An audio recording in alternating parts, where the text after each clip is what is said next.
अस्सलाम वालेकुम स्टूडेंट्स। तो आज हम पढ़ेंगे प्लांट साइम्पटम्स के बारे में, साइम्प्टोमोलॉजी के बारे में, जो कि वायरस इन्फेक्शन की वजह से नमूदार अफियर हो जाते हैं। तो स्टूडेंट्स, वायरल इन्फेक्शन की वजह से प्लांट में दो तरह का साइम्पटम्स जो है वो अफियर हो जाते हैं। एक एक्सटर्नल साइम्पटम्स कहा जाता है और दूसरा इंटरनल साइम्पटम्स। तो फर्स्ट हम एक्सटर्नल साइम्पटम्स के बारे में पढ़ेंगे। एक्सटर्नल साइम्पटम्स जो है वो क्या होता है? ये वो साइम्पटम्स होता है जो कि एक्सटर्नल बॉडी पे अपीयर हो जाते हैं और इसका मॉर्फोलॉजी जो है वो इफ़ेक्ट करते हैं और वायरस इन्फेक्शन की वजह से बॉडी के प्लांट बॉडी के मॉर्फोलॉजी पे असर डालते हैं। तो उसी को एक्सटर्नल साइम्पटम्स जो है वो कहा जाता है। और एक्सटर्नल साइम्पटम्स को प्राइमरी साइम्पटम्स भी कहा जाता है। बेसिकली एक्सटर्नल साइम्पटम्स जो है ये टू कैटेगरीज में डिवाइड किया गया है। एक प्राइमरी साइम्पटम्स और दूसरा जो है सिस्टमेटिक साइम्पटम्स। तो अब हम पढ़ेंगे कि प्राइमरी साइम्पटम्स जो है वो क्या होता है। तो प्राइमरी सिम्टम्स जो होता है वो जब एंट्री पॉइंट ऑफ होस्ट जो है इफ़ेक्ट करता है वायरस का, जो एंट्री पॉइंट है जिस पर जो स्पॉट्स अपीयर हो जाते हैं, डार्ट्स, इस तरह का डार्ट्स जो है वो लीव्स पर या इन्फेक्टेड पार्ट पर जो है ना वो अपीयर हो जाते हैं। ये एंट्री पॉइंट होता है। ये एंट्री पॉइंट होता है वायरस का। तो उसी सिम्पटम्स को प्राइमरी सिम्पटम्स जो है वो कहा जाता है और ये एक्सटर्नल सिम्पटम्स में तो प्राइमरी सिम्पटम्स का एग्जांपल जो है वो वेन क्लियरिंग या लोकल रीजन जो होता है, ये एंट्री पॉइंट को जो है ना वो शो करता है लोकल रीजन से, मतलब एंट्री पॉइंट ऑफ वायरस। दूसरा जो है एक्सटर्नल सिम्पटम्स में वो सिस्टमेटिक सिम्पटम्स होता है जो कि नीचे दिया गया है।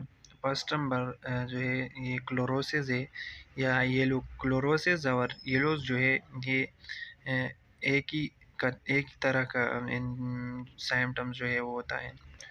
तो क्लोरोसिस क्या है? क्लोरोसिस जो है ये वायरस का इन्फेक्शन की वजह से ये आ जाती है प्लांट में। ये येलोज जो है कलर जो है लीव्स का ये येलो हो जाते हैं due to the death of chloroplast.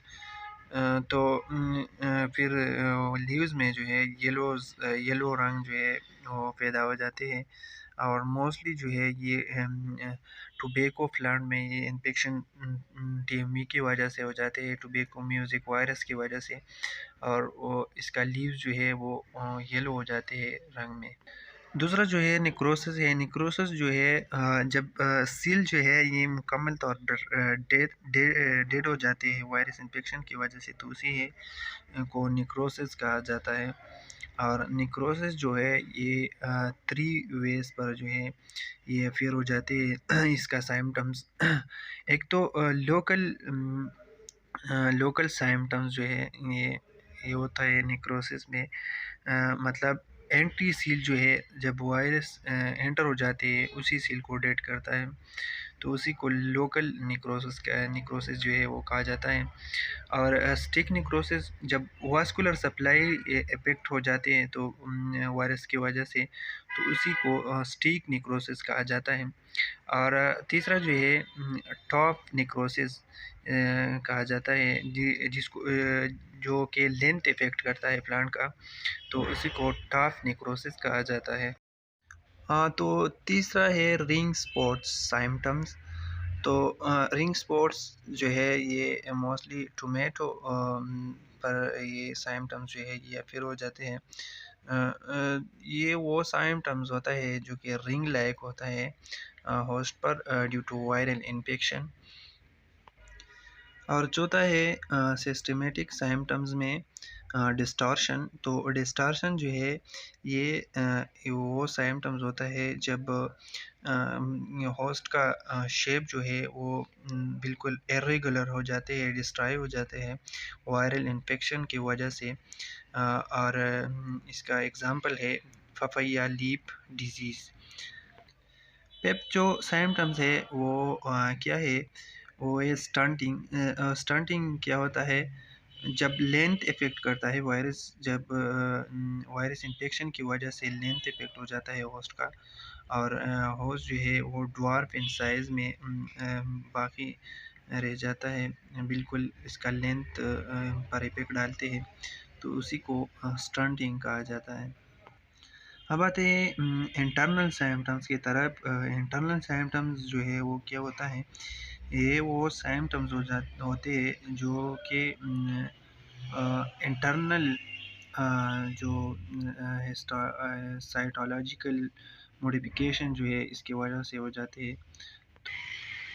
तो इंटरनल सिम्पटम्स जो है, when histological and cytological modification occur in symptoms produce called internal symptoms.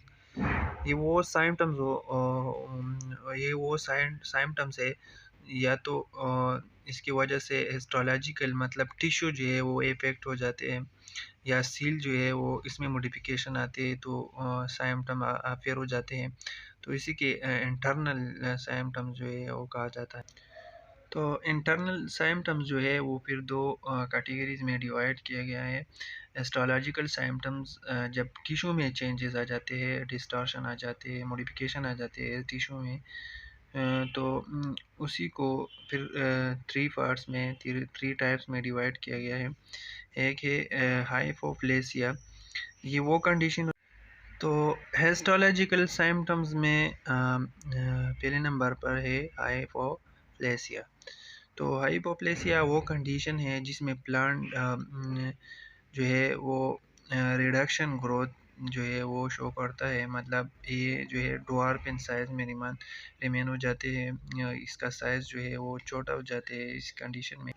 और दूसरा है हाइपरप्लेसिया, तो ये वो कंडीशन होता है जब प्लांट जो है वो एबनॉर्मल ग्रोथ जो है वो शो करता है, और इसका टिश्यू का डेवलपमेंट जो है वो एबनॉर्मल होता है, तो इसी कंडीशन को हाइपरप्लेसिया कहा जाता है। तीसरा है नेक्रोसिस। नेक्रोसिस जो है ये हमने एक्सटर्नल सिम्पटम्स में भी पढ़ा था, लेकिन वो में और इसमें फ़र्क है। ये वो कंडीशन होता है जिसमें कंडक्टिंग टिश्यू जो है जाइलम और फ्लोएम जो होता है ये डेवलप्ड हो जाते हैं अपने साइज से। अब आते हैं साइटोलॉजिकल सिम्पटम्स में। साइटोलॉजिकल सिम्पटम्स जो है ये टू पार्ट में डिवाइड किया गया है। एक है क्रिस्टलाइन सिम्पटम्स, ये वो सिम्टम्स है जब सिल पर इन्फेक्शन के टाइम पे क्रिस्टल लाइक सब्सटेंस जो है वो अपीयर हो जाते हैं, तो इसी के क्रिस्टलाइन सिम्पटम्स कहा जाता है।